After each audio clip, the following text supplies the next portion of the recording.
You've probably been told this your whole life.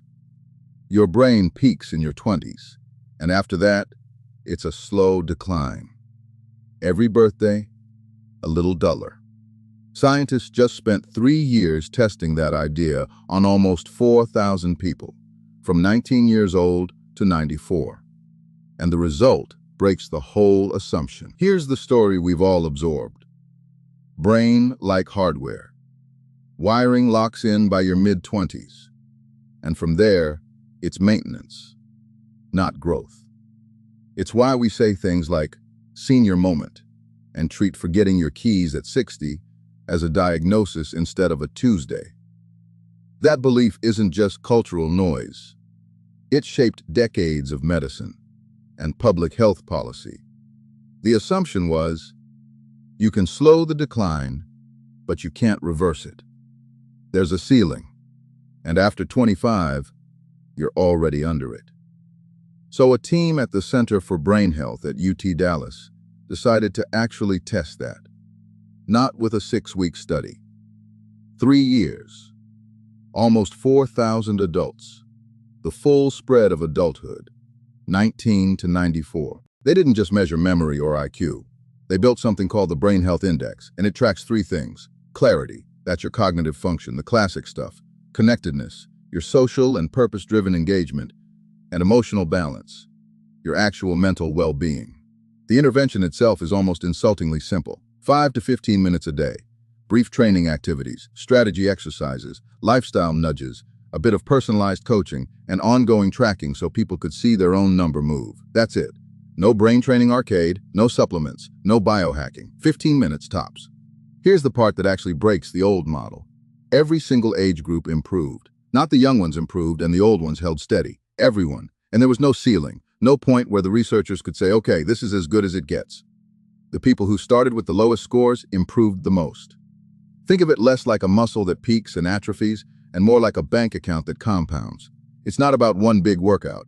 It's about consistent, small deposits, and the earlier assumption that you'd maxed out your account was just wrong. Nobody had actually tested whether there was a ceiling. There wasn't one. Now, before this turns into a miracle headline, let's be precise about what the study actually shows, because that's the difference between a real finding and a supplement ad. This wasn't a passive population. These were people who opted into a structured program, so there's a motivation factor baked in. People willing to spend 15 minutes a day on their brain health are probably already different from the general population in other ways. The researchers aren't claiming causation is proven beyond doubt. They're claiming a strong, consistent, measurable pattern across nearly 4,000 people over 3 real years. But here's what makes it genuinely significant. It directly challenges the textbook model of cognitive aging. The old model said the brain's trajectory after young adulthood is basically fixed, decline is inevitable, and intervention just slows the slope. This study found measurable gains in people in their 80s and 90s at a pace not far off people 50 and 60 years younger.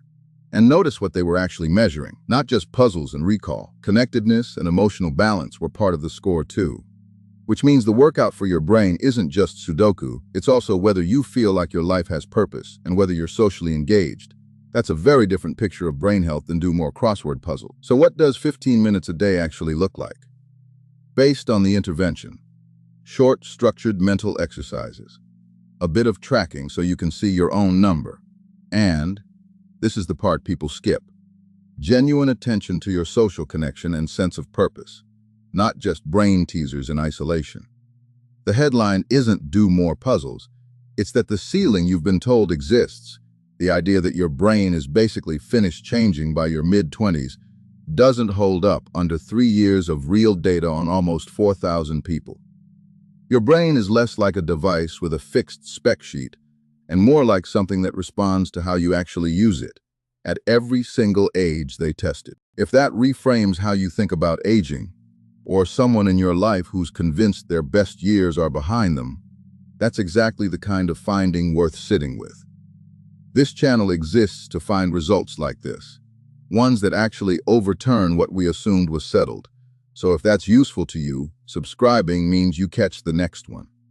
And speaking of assumptions about the brain being wrong, it turns out your brain doesn't just keep working while you're awake.